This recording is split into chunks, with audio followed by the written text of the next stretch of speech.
Magandang umaga.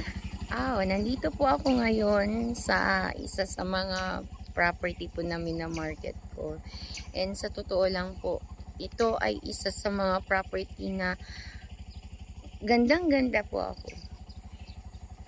Ayan. Alam niyo po yan, itong property na to, makikita mo yung view ng bundok. Ayan po, napaka-relaxing po. So, ito po ay 2.4 hectares. Ayan po ang kapaligiran niya. Ayan. Napakaganda po ng lugar. Ayan po. Andito po ako sa may bungad.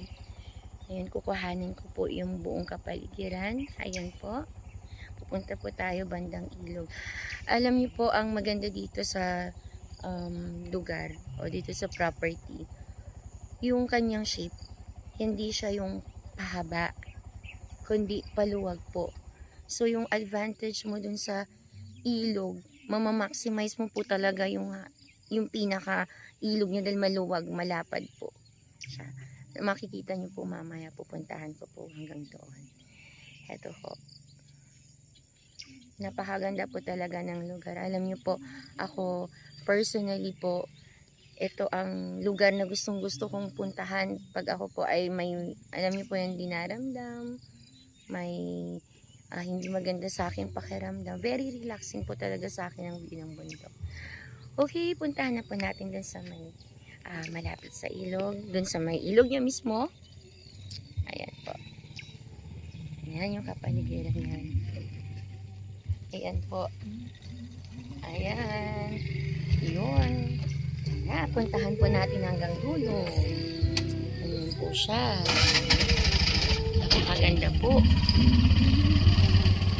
Medyo foggy po ngayon. Maginaw na, parang December na. Malapit na pong Pasko. Ito po. Kita nyo po. Yan. Sumakay po ako dito at medyo mahaba-haba po ang lalakarin ko papunta dun sa may ilog. Kita nyo po. Fertile soil po ito. Ang mga tinatanim po dito ng may-ari, kamote, minsan singkamas po. Ngayon po, hindi po ata yung kailangan magtanim. Hindi ko lang po sure kung banda roon. Nalagyan niya po.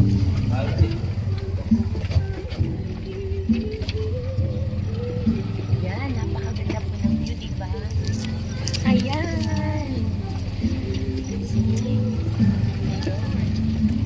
Nung summer po, ito wala po. Nilagyan na po nila ng mga palayan. Tinaniman po ng palayan ni Manong. Ito po. Napakaganda po ng lugar. Napakaganda po ng view. Talagang napaka-relaxing po. Yan, may tanim po siyang palay. Portion din naman niya ng palay. Ayan, andito na po po. Ito po yung kanyang pupo-pupo.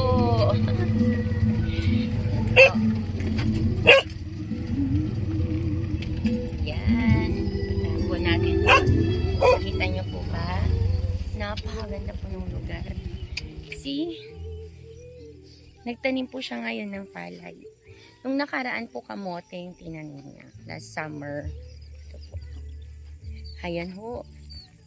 Napakaluwag po nito. So, yung nakikita nyo paligid niya, yan, nakabakod po ito. 2.4 hectares po ito. Ayan po.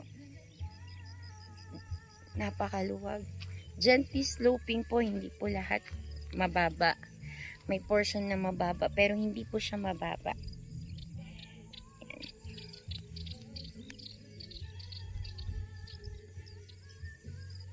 Ayan po, nakikita nyo na, natatanaw nyo po yung ilog. Napakaganda po ng ilog. Medyo tumubo na po yung mga dayami ngayon dahil tag-ulan po. Ayan. Nakikita nyo po ba? Napakaganda po talaga dito. Nabakuran na po ito. Ito po mga kaibigan ng may-ari ni Manong. Kanyang bantay dito.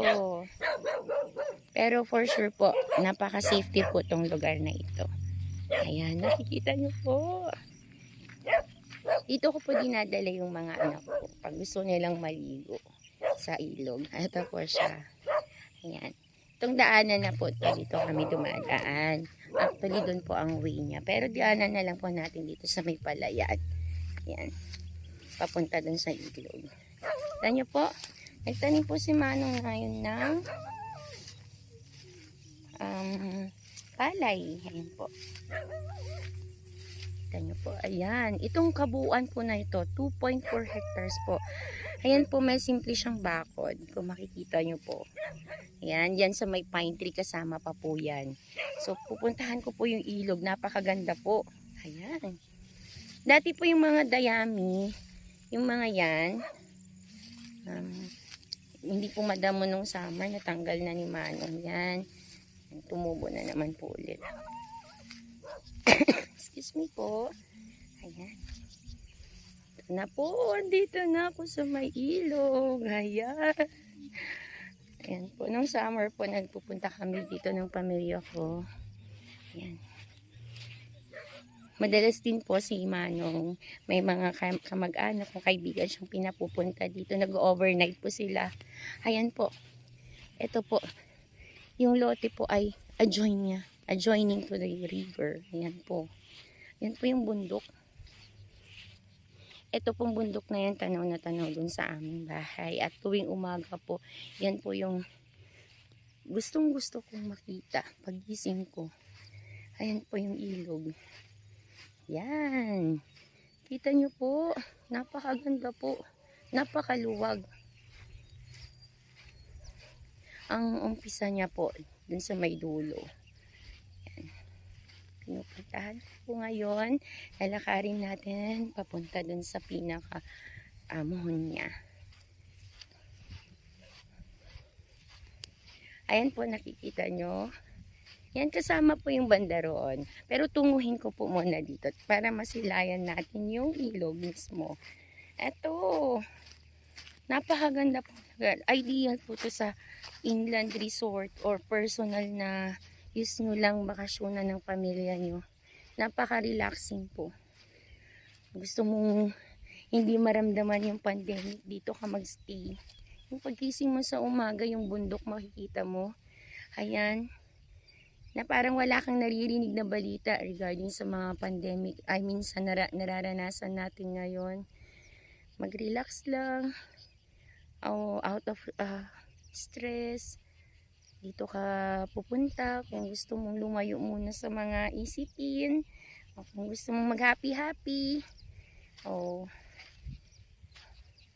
Ayan po. Ganda po ng sikat ng araw. Maganda po ang umaga ngayon. Tag-ulan po ngayon pero pinagbigyan po ako ng panahon para makuhanan ko ng maganda ito nang hindi po malakas ang ulan. Ayan. Yan po, sunrise. Napakaganda po ng sikat ng araw dito. Napakaganda po ng lugar. Ayan po. Ito po yung ilog niya. Kasama po ito doon sa property. I mean, doon sa property na binibenta mismo, kasama niya po ito. Yan. Harapan niya. Ganda po ng big. Hindi no, sarap magtampisaw. Ayan po. Magtatampisaw po ako konti. Ayan, ang sarap. Ayan po. Mainit-init na malamig. Imagine mo, pag umaga, nagkakapi ka dito. Ayan, dito ka lang. Napakalinaw po ng tubig. Ayan, dito po namimingwit si Manong. Ayan. Kita nyo po. See? 2.4 hectares po ito. Napakaganda po ng lugar. Lakarin po natin konti papunta roon. Ayun. Ayan po, nagtampisaw po ako ng konti. Maya-maya po medyo maglublob. Ayan. Excuse me. Napakaganda po. Yung bundok po, very striking po or stunning ang view ng bundok dito. Medyo may fog lang po ngayon.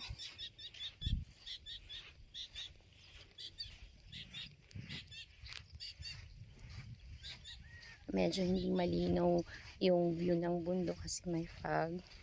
Pero pag tutok na tutok po yung araw, naku, kitang-kita mo, napaka-green. Yan. See? Ayan. Lakad-lakad ka dito pag umaga. Gising mo, patayo ka dyan ng farmhouse mo.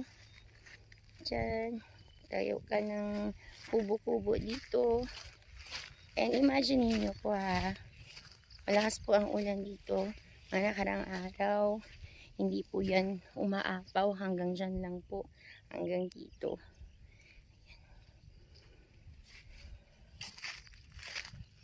Eto, Kasagatan. Napakaganda po ng lugar. See? Yung kabuuan po na yan, pasture land. Pwede kang magtanim ng palay, kung ano, kamote, kahit ano po, portion doon, bahayan mo. Ayan. Kaluwag. Kita niyo po. Ayan. Isa po ito sa mga property na gustong gusto ko po talagang puntahan at i-share sa inyo. Ayan. Napakaluwag po ng kanyang harapan dito sa ilog. Punta po tayo dyan. Ayan. Po. Hanggang dyan po. Kita niyo po din ang hulhol nito. Ganda. Oo. Babalik po ako doon. Babalik po ako doon. Para makita niyo po mismo yung ano ng lupa.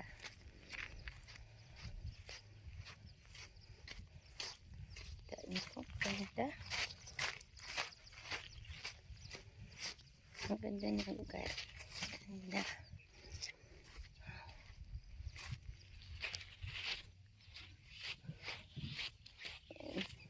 Ito po siya. Po. Yan. Ay, may tanim si Manong dito. Kaya to. Ay, hindi ko alam kung anong halaman ito. Ay, anong tanim ito. Yan. So, dun po, nagtanim siya ng rice land. I mean, ng palay. Ito po, hindi ko pa alam kung ano yon. Yan, may mga pine tree po kasama. Hindi po siya mapuna actually. Ayan. Pabalik po ako dun sa may kubo ni Manong.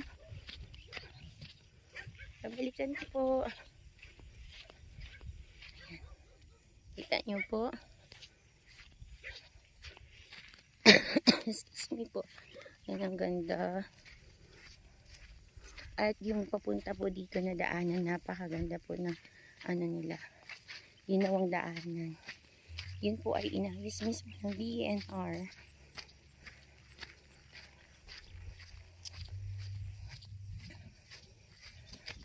Ang baka ni Manong, ito niya iniiwan. Napaka-safety po dito. Hindi po siya dito natutulog.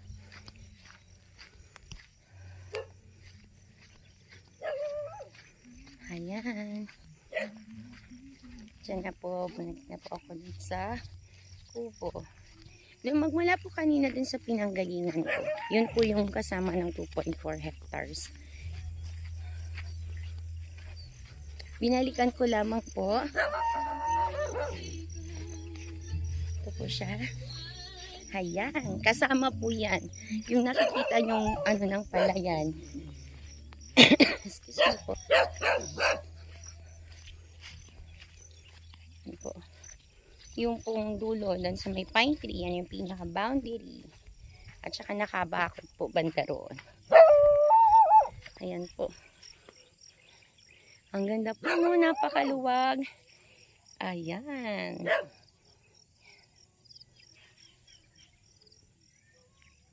Napaka-relaxing po ng lugar. Ang ganda-ganda po ng paligid. Yung dito, masarap mamuhay ng napakasimple lang. Ayan po. Ayan. Magandang araw po ulit sa inyo at salamat po.